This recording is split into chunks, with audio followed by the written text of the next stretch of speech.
আসসালামু আলাইকুম। এখন শুনবেন সংবাদ শিরোনাম।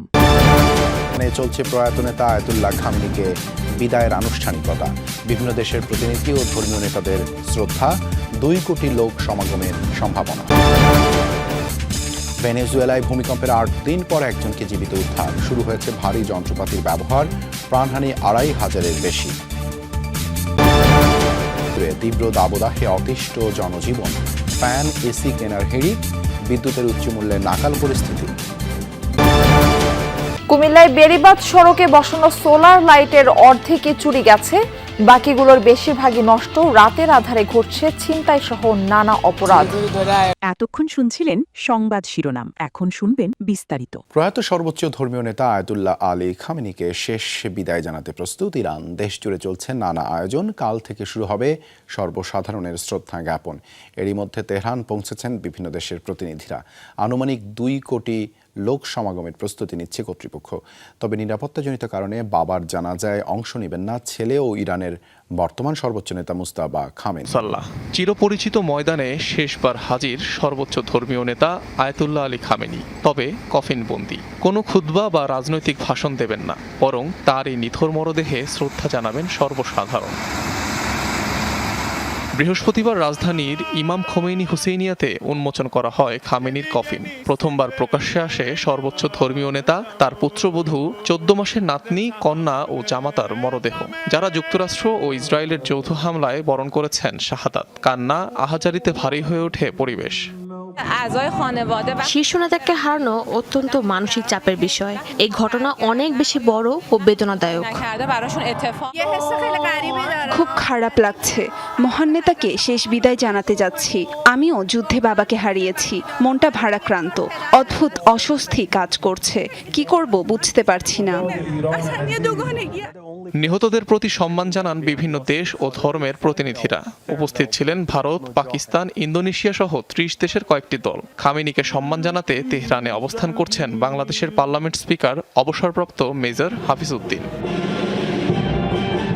শনিবার তেহরানের গ্র্যান্ড মোসাল্লা সর্বসাধারণের শ্রদ্ধা নিবেদনের জন্য উন্মুক্ত করা হবে। সপ্তাহব্যাপী চলবে আনুষ্ঠানিকতা। 6 জুলাই তেহরানে প্রথম দফা জানাজার পর খামেনি সহ অন্যদের মরদেহ নেওয়া হবে পবিত্র কোম শহরে। সেখানে আরেক দফা জানাজার পর 8 জুলাই ইরাকে নেওয়া হবে মরদেহ। নাজাফ ও কারবালায় আরও 2 ধাপে হওয়ার কথা জানাজা। 9 জুলাই মাশহাদ শহরে ইমাম রেজার মাজারে সমাহিত করা হবে আয়াতুল্লাহ খামেনি। ভূমিকম্পে 8ম দিনে অলৌকিকভাবে একজনকে জীবিত উদ্ধার করা হয়েছে। লা গুয়াইরা রাজ্যের একটি শপিং মলের ধ্বংসস্তূপে মেলে সন্ধান। টানা 17 ঘন্টার চেষ্টায় উদ্ধার হন 44 বছরের নিরাপত্তারক্ষী হার্নান আলবার্তো গিল। বর্তমানে জীবিত উদ্ধারের সম্ভাবনা কমে আসায় উদ্ধার কাজে ব্যবহৃত হচ্ছে ভারী যন্ত্রপাতি। সরকারি হিসেবে ভূমিকম্পে প্রাণহানি বেড়ে দাঁড়িয়েছে 2595 জনে, নিখোঁজ 38,500। খাবার আর পানি শূন্য অবস্থায় টানা 8 দিন। প্রথম কয়েকদিন হয়তো বিশ্বাস ছিল উদ্ধারকারীরা আসবেন, কিন্তু সময় যতই গড়িয়েছে ততই ক্ষীণ হয়েছে বেঁচে ফেরার আশা। তবুও হার মানেননি হান্নান আলবার্তো গিল। জীবনের শেষ আশাটুকু আঁকড়ে ধরে অপেক্ষা করছিলেন তিনি। অবশেষে দেখা মেলে আশার আলোর। প্রাণের স্পন্দন টের পেয়ে টানা 3 দিনের চেষ্টায় ধ্বংসস্তূপের নিচে আটকে থাকা গিলের কাছে টিউবের মাধ্যমে পানি পৌঁছে দেন উদ্ধারকারীরা।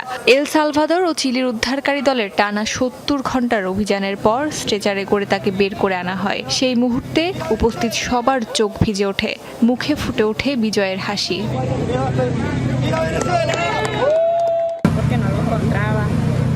শুরুর দিনগুলো ছিল শুধু দুঃখ আর অসহনীয় যন্ত্রণার। জানতাম না সে বেঁচে আছে নাকি মারা গেছে। পরে যখন শুনলাম সে জীবিত, তখনই আবার বাঁচার আশা ফিরে পাই। না খেয়ে পানি ছাড়াই এতগুলো দিন সে টিকে ছিল। সে একজন সত্যিকারের যোদ্ধা।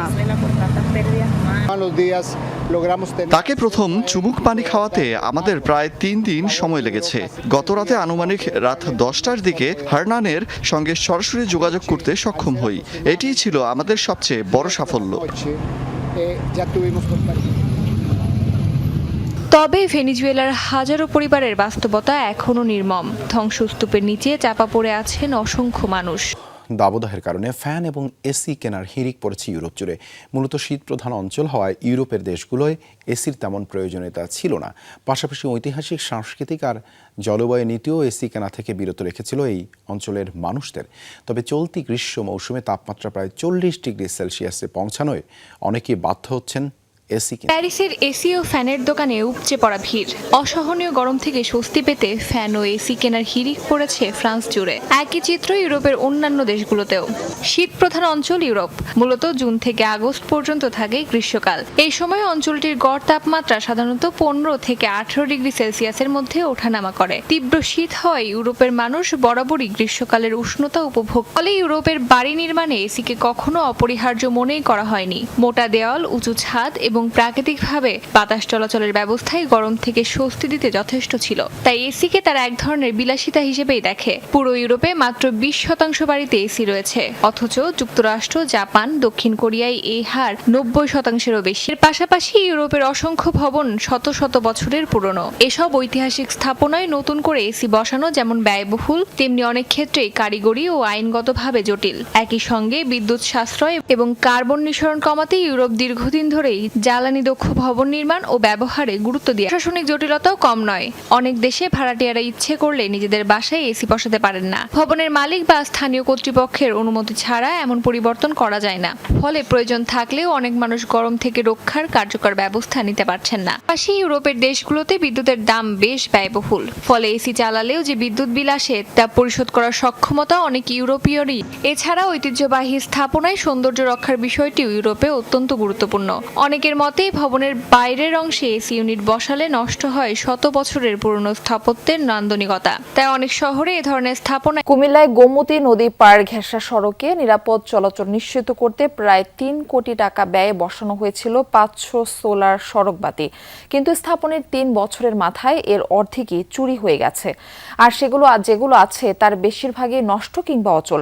ফলে কোটি টাকার এই প্রকল্প এখন কার্যত অন্ধকারে ডুবে আছে। তবে প্রশাসন বলছে খতিয়ে দেখে নেওয়া হবে ব্যবস্থা। সীমান্ত ঘেঁষা এলাকা হওয়ায় মাদক চোরাচালান সহ বিভিন্ন ধরনের অপরাধ ঝুঁকির তালিকায় রয়েছে কুমিল্লা আদর্শ সদর উপজেলার গোমতী নদী পাড়ের বেড়িবাঁধ সড়কটি।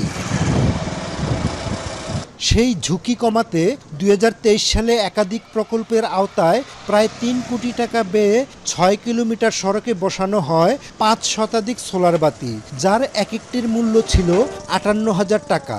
অথচ সেই আলোর পথ এখন ডুবে আছে অন্ধকারে। ফলে এ সড়কে আগের মতোই বেড়েছে চুরি, ছিনতাই সহ অন্যান্য সব অপরাধ। মহিলারা আসা যাইতে কষ্ট হয়, অনেক কষ্ট হয়। মহিলারা দিনে চলে যাওয়া লাগে, রাত্রে যাওয়া যেতে পারে না। মাদক কারবারি যারা, তারা এই লাইটগুলার উপরে তাদের নজর পড়েছে, তারা মাদক কারবার করতে পারতেছে না। স্থানীয়